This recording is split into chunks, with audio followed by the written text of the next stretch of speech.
Sir Katihar से इस बार लोकसभा संसद में जिसको देखना चाहते हैं, क्या कहिएगा इस पे? हम देखिए 2024 का चुनाव आने वाला है। देखिए हम किसी व्यक्ति विशेष को नहीं कहेंगे कि किसको देखना चाहते हैं, किसको नहीं देखना चाहते हैं। अब चुनाव में राजनीतिक दल का देखिए, हम लोगों का बिहार एक चीज में पिछड़ा है, जो कि जाति के नाम पर राजनीति में बट जाता है।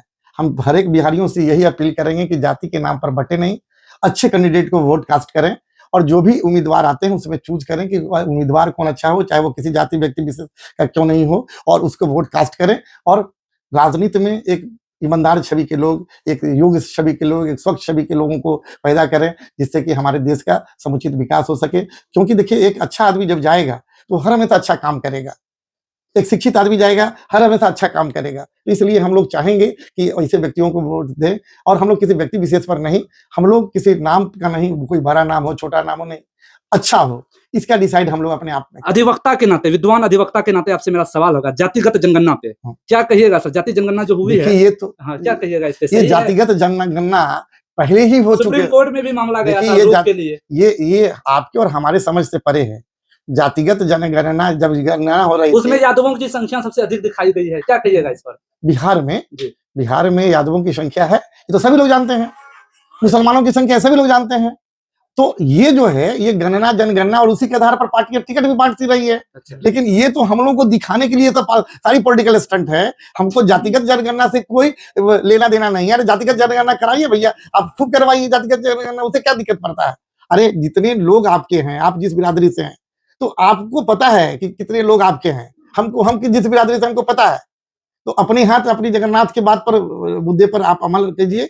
और जातिगत जनगणना किसी योग्यता को नहीं मिटा सकता है, इसलिए जातिगत जनगणना से हम लोगों को कोई नुकसान और कोई फायदे की बात नहीं है। हम जातिगत जनगणना करना विरोध में ना सपोर्ट में। जातिगत जनगणना एक नेचुरल चीज है, वो हो रहा है। 75% विधानसभा में बिल पास हुआ, उस पर क्या कहिएगा? अरे हम तो कह रहे हैं 100% दे दीजिए ना। अरे 100% दे दीजिए, जिसमें काबिलियत रहेगा वो आएगा। अरे आपको रिजर्वेशन देते हैं, आप सोचिए कि 75% रिजर्वेशन दिए हैं, तो क्या फॉरवर्ड उसमें नहीं आता है? उसके बावजूद भी आता है, अपनी योग्यता के अनुरूप आता है। तो रिजर्वेशन का क्या फायदा? जो आदमी सफल रहेगा वो सफल रहेगा अपने जीवन में। जो आदमी आज कोई ऐसी जरूरत है कि अगर आप पत्रकारिता कर रहे हैं, वकालत कर रहे हैं, कोई डॉक्टरी कर रहा है, वहां कहाँ रिजर्वेशन लेकर जाएंगे आप? रिजर्वेशन का देखिए, ये सारी चीजें हम राजनीति से प्रेरित है। और हम आप लोगों को फिर से कहते हैं कि मीडिया भाइयों का बहुत बड़ा योगदान है। समाज को टूटने नहीं देना है, समाज को जोड़ कर रखना है, और इसमें मीडिया का बहुत बड़ा रोल है। और आप जैसे यंग पत्रकारों का बहुत बड़ा रोल है, क्योंकि आप लोग ही समाज का मिरर हैं। आपने कहा कोशिश मिरर, तो ये कोशिश मिरर जो है, ये कोसी मिरर को कोशिश मिरर में तब्दील कीजिए आप, कि ताकि ऐसा कोशिश हो, ऐसा आईना आप दिखाई समाज को, कि समाज को लगे कि हाँ, ये जो है आज के तारीख में हमारा जो मीडिया तंत्र है वो समाज को जोड़ता है, तोड़ता नहीं है। अब छोटे छोटे मुद्दे को, नीतीश जी की बातों को लेकर, मोदी जी की बातों को लेकर, राहुल जी की बातों को लेकर ये चर्चा पर चर्चा होती है। आखिर कहाँ होता है? यही सरकार बनी है कांग्रेस की, यही बनी है इंडिया गठबंधन की, यही बनना है इंडिया गठबंधन की। अरे कोई वैकल्पिक व्यवस्था है हमारे हिंदुस्तान में? कोई वैकल्पिक व्यवस्था नहीं है कि हमारे देश के जो बहुत बड़े साइंटिस्ट हैं वही बड़े पद पर बैठेंगे, हमारे देश के बहुत बड़े ब्यूरोक्रेट से बैठेंगे। ऐसी कुछ नहीं है व्यवस्था हमारे यहाँ। हमारे यहाँ तो बस व्यवस्था वही है कि पार्टीगत दलगत आधार पर टिकट मिलेगा, उसी के आधार पर वोट मिलेगा, उसी के आधार पर सरकार बनेगी।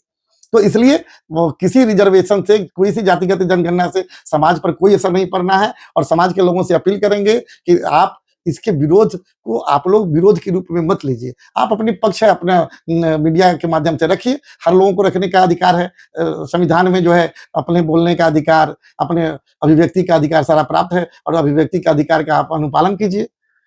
बहुत बहुत धन्यवाद।